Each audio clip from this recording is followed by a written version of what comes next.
Let me be honest with you from the start. I'm not a tourism expert. When the organizer first approached me, Kun Ann approached me, and so I hesitate to be here today. So many of you are already reading in Voice, policymakers, CEO, practitioner, people who live in and breathe tourism every day. So all of you know much more than me in the tourism industry. So today I will speak to you simply as a traveler, as someone who has observed how tourism has changed over the years, and as someone who has had the privilege of calling Chiang Rai as home for nearly 30 years. So I would say that I have been here and do something here about 30 years ago, so I know that what is going on in Chiang Rai and where is the point to be developed in Chiang Rai. So I will share what I have seen, what I have felt, and what I believe matters as we move forward together. The title of my talk today is A New Paradigms for Regenerative Destinations. So I may define that the regenerative in many aspects. One is a regenerative, some destination, regenerative, the health, and regenerative, the social and the community. So we can regenerate everything. But in my point, I will say that I would more emphasize on what's going on the regenerative and health and tourism industry in this field. So with this title, I hope to share one simple observation. Tourism is one of the most dynamic sectors in the world. It has never stood still. It continues to evolve, shaped by shifts in demand and supply, by global and regional change, and by the values that each generation places on travel. So what I have observed over the years is that tourism is always in transition. Among all the forces that push tourism forward, one of the most powerful is change in tourist behavior. Their motivations, their expectations, and the meaning they attach to travel. So it's always change. The behavior of the traveler always change. So we have to keep changing ourselves to respond to the need of the traveler all the time. So ladies and gentlemen, if we look back through history, we can describe the evolution of tourism in 4 waves. I divided into 4 sections, 4 waves.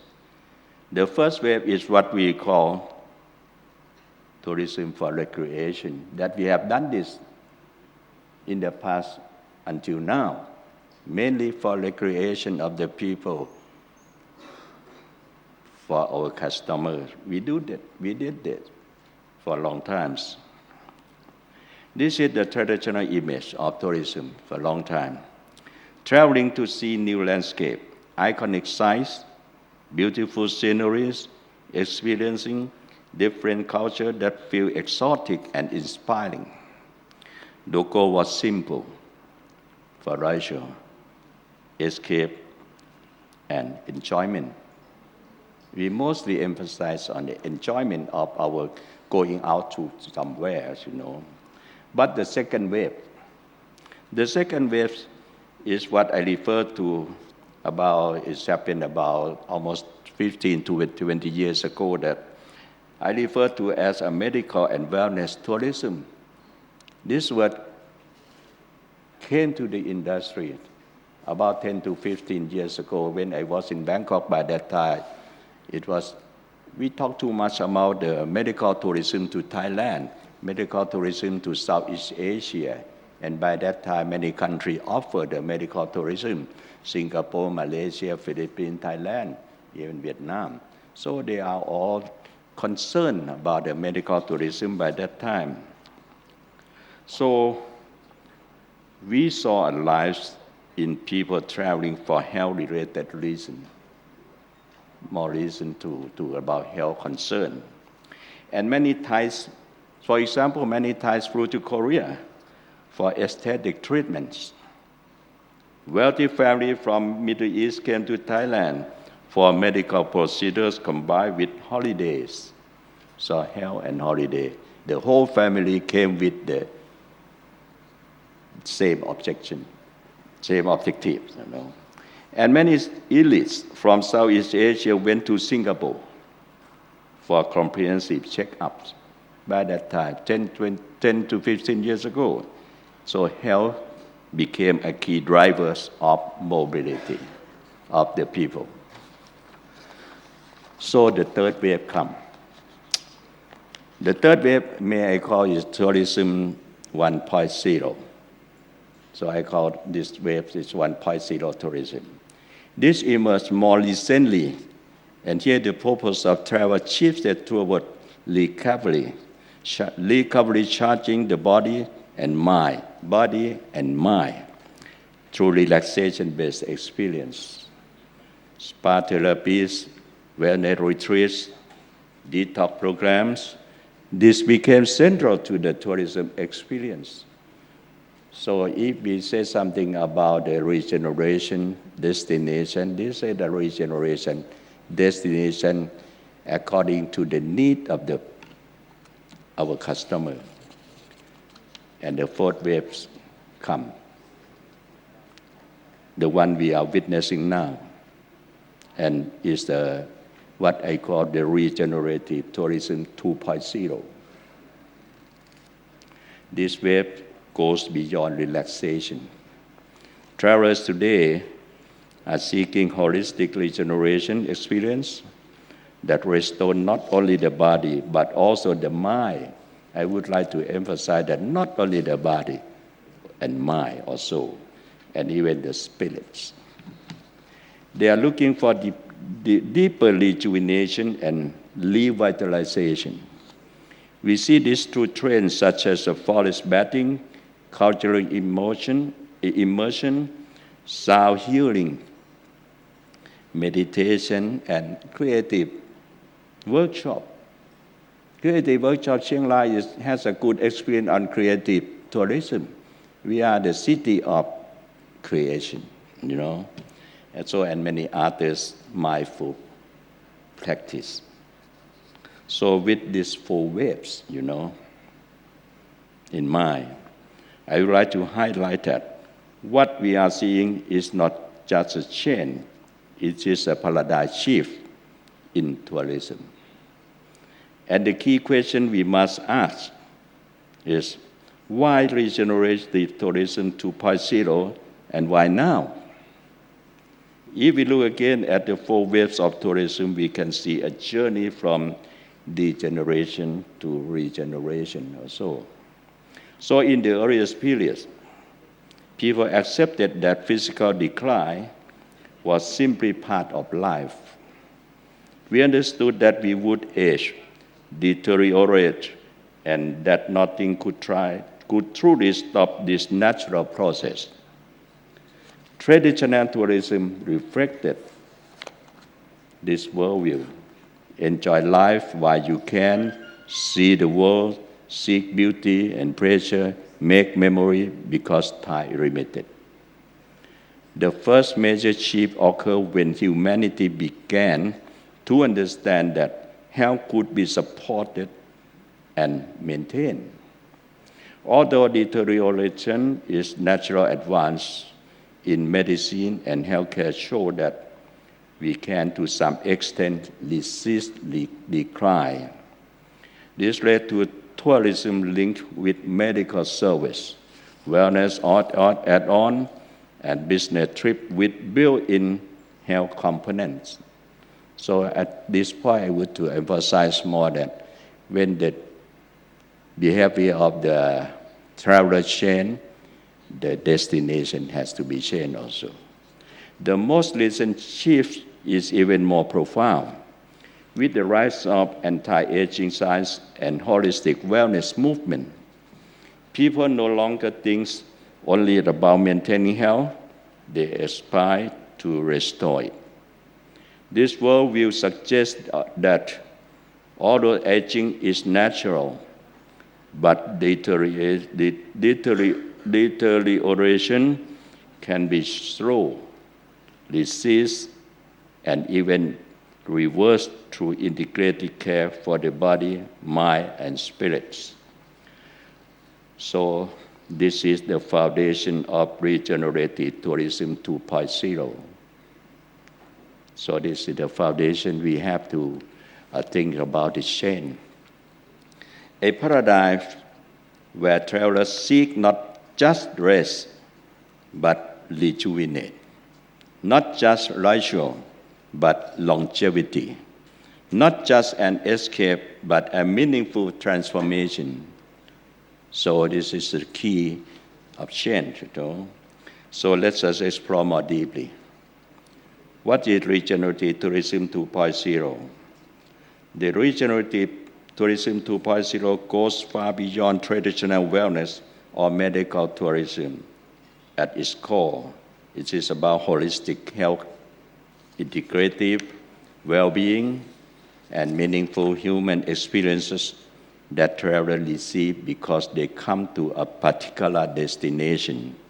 Not something added on a trip, but something inseparable from the place itself.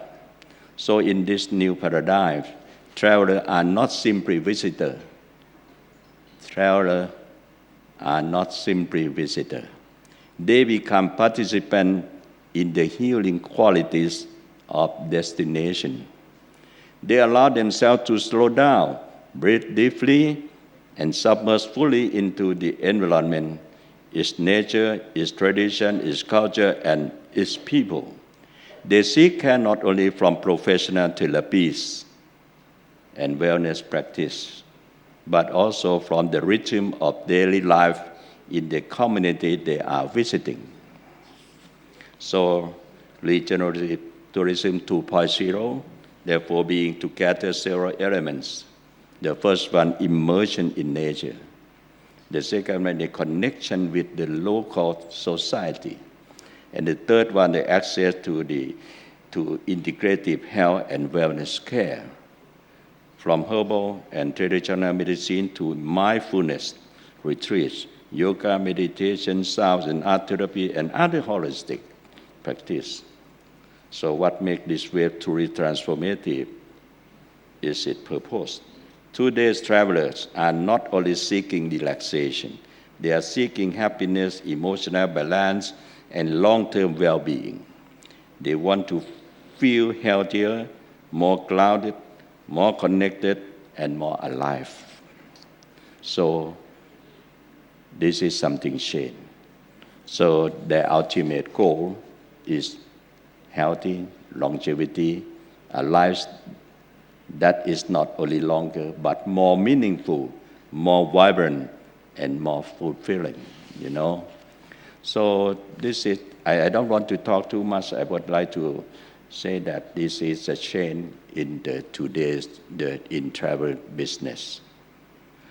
So therefore, it's not just about visiting destination. It's about allowing the destination to become a part of one's healing journey. So it is about allowing the destination to become part of one's healing journey. It is about finding renewal through people, place, and purpose. And it is about creating travel experience that enrich both the visitor and the community that hosts them. So to give you concrete picture of what regenerative tourism 2.2 destination look like, allow me to use Chiang Mai as a case study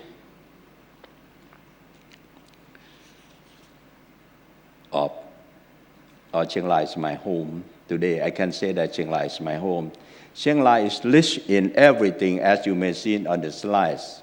Chiang Mai is rich in nature, culture, healthcare system, Healthcare system, we have a very good healthcare system. We have two medical center hospital, very big one, and 4, 5 private hospital, very advanced one. And all healthcare system is really advanced in Chiang Rai. So the hospitality is superb in Chiang Rai, you know. So facilities is, as you see, that we have all kinds of facility to offer to our guests. Transportation, location, service quality, atmosphere, and affordability. So it is affordable to the people who want to come and stay and spend their time in Chiang Rai. This is the case study. So when we have everything as a resources of travel business, how can we manage? How can we manage? I believe that every country in the world have something very similar to Chiang Rai. The problem is that who will or who can manage all kinds of resources much more than the others. So in Chiang Rai, you know that we got everything, but the business is not run that far. So we have to think about how to manage our components of the regenerative tourism. Not just only about the health, but everything concerned with the happiness of the people. We have to respond to the need of the people in this time so we can make money from them to return everything to our cities. So in this moment, I would like to give you some homework that bring back question that how can we manage the tourism resources in our country to make it more fruitful to our business. So the question is how to do this, you know. The question is to how to do this. So in my opinion, you know that public-private should be a partner.